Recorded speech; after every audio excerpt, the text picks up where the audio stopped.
What's cracking, y'all? You are now watching Boo TV. Appreciate you for stopping in. Like, comment, subscribe, hit the bell, stay notified, and let's get into the topic for today. I had put a video out about this before in the earlier days of my channel, and I just wanted to talk about it again briefly.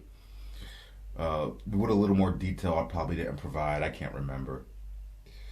And this is probably an unpopular opinion because I understand how well liked Tim Duncan is, and nobody ever really points out his deficiencies or his shortcomings and failures, while we take all these other players who are in his same tier of legends, and we like to rake them through the coals for their bad performances and shortcomings, and he didn't do this in this moment, things like that.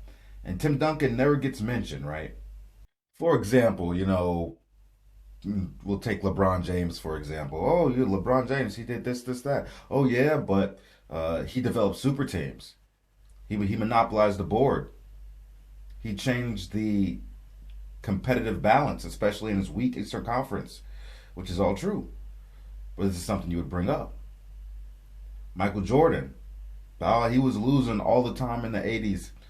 They'll say he had to wait till these other guys got old or retired before he started winning.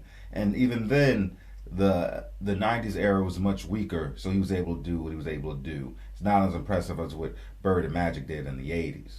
Right? That's what they say about Jordan. Kobe Bryant. Oh, yeah, he got 5 championships, but he only got 2 finals MVPs. And those first 3 were with Shaq, and he got carried by Shaq. He was basically just riding on the bus along for the ride. And then they'll even talk about his Game 7. He shot poorly in his Game 7 and the 2010 NBA Finals. Right? We'll bring all that stuff ad nauseum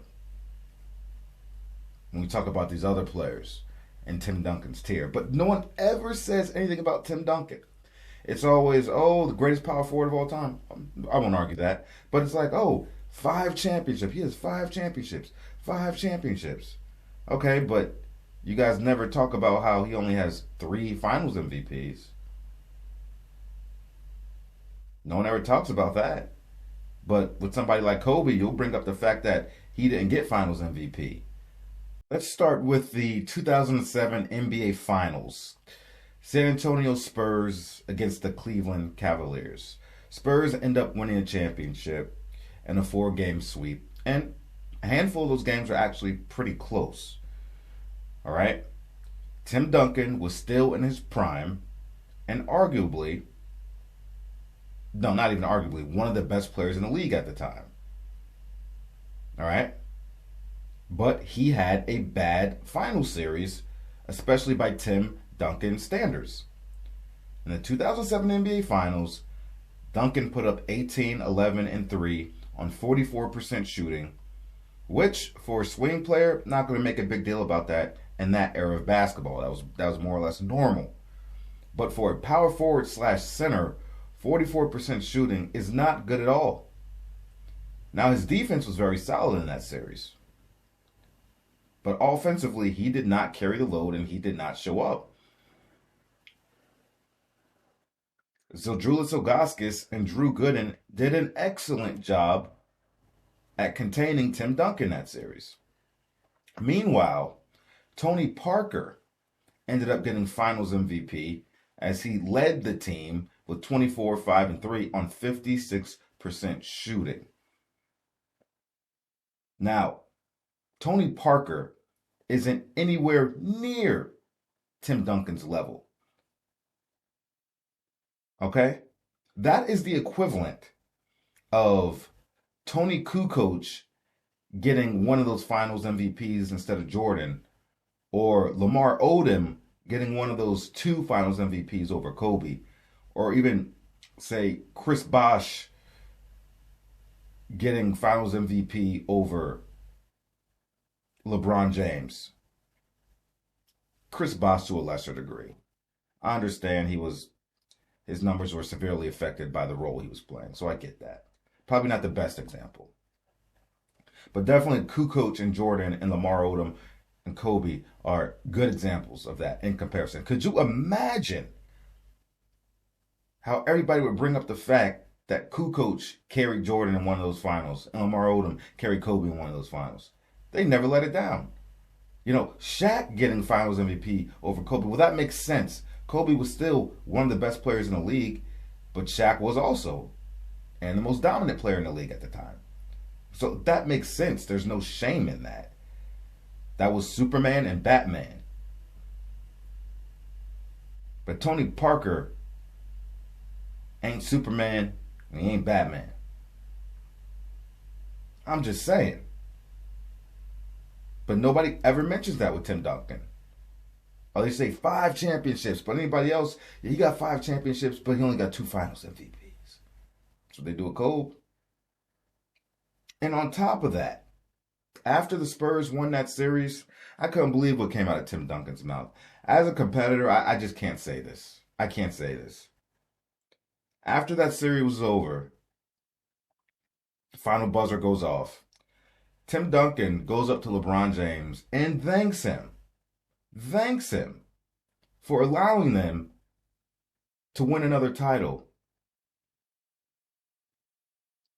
Quote, Duncan said this, quote, "No, I'm not making this up.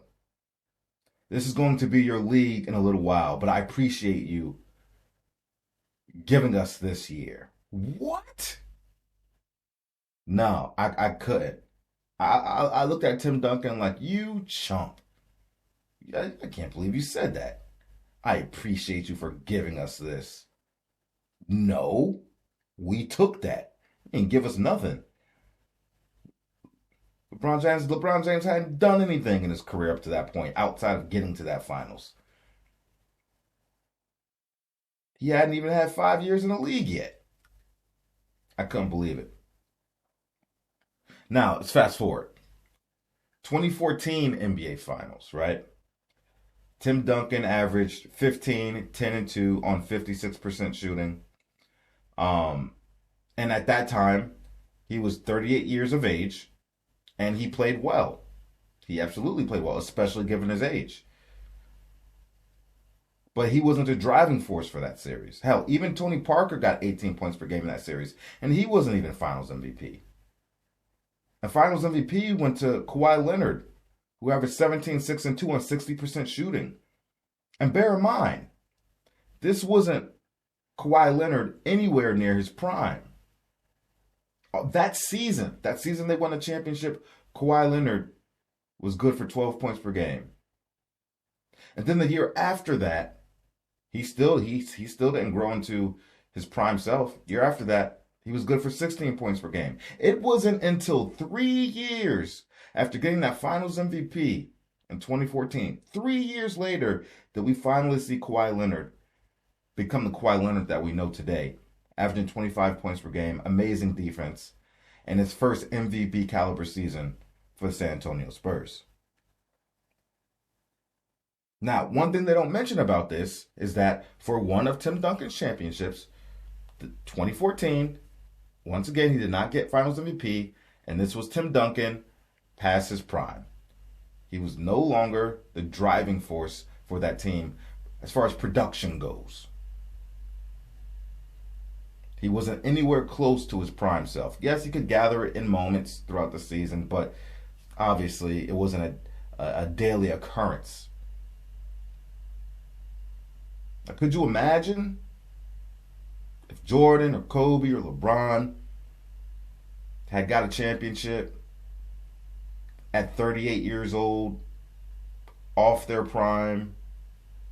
Not just 38 years old, but 38 years old and more or less playing like a typical 38-year-old. More or less a solid role player, or even an S-tier role player, possibly. Could you imagine if one of those guys averaged 15 points, 5 to 10 rebounds, and another player got Finals MVP, they'd be like, "Yep, yeah, but one of his championships, he was way past his prime." Kawhi Leonard got MVP. That championship don't count as much. Show me what he did when he was the number one dog. Show me what he did when he was the number two dog, even.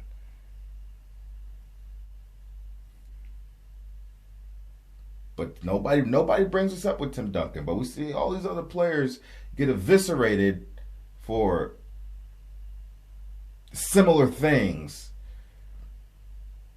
and they always like to bring that up. But he didn't get Finals MVP there. But you know what I mean? But he didn't do it against him. But he did it against him. But look who he had around him. Look who he had around him. Tim Duncan has always had continuity with teammates in his franchise. Always had great pieces around him. And he is a reason for that, as well as the organization. They put the pieces around him, and Tim Duncan, uh, allows players to flourish around him. That has to be said. But I'm just saying, folks, keep it consistent. Keep it consistent. I better start hearing Tim Duncan get some butts, but he only got 3 Finals MVPs, but one of the championships, he was far off his prime, but even one in his prime, he let Tony Parker get MVP, and he didn't even play that well. Never hear it. Never. Hell, I wish they talk about Kobe like that. Like how they talk about Duncan. Like I said, Duncan is just, he got 5 championships. 5 championships. Kobe, he 5, but 3 of those basically don't count. What? Excuse me? Crazy, man. Think about it. Am I wrong? Am I wrong for this? Do you disagree? For me, it's just about keeping that same energy. And I love Tim Duncan. But for me, just keep the same energy like you do with other players now. Please. Keep it the same. Now, if you want to say we ain't gonna just keep it like how we always do with Duncan, well then keep it like that with the other players too, baby. Keep it like that with the other players too. Just saying. That's all I gotta say about it. Let me know what you think about it. Like, comment, subscribe, hit the bell, stay notified, and I catch you on the next one. We out, baby.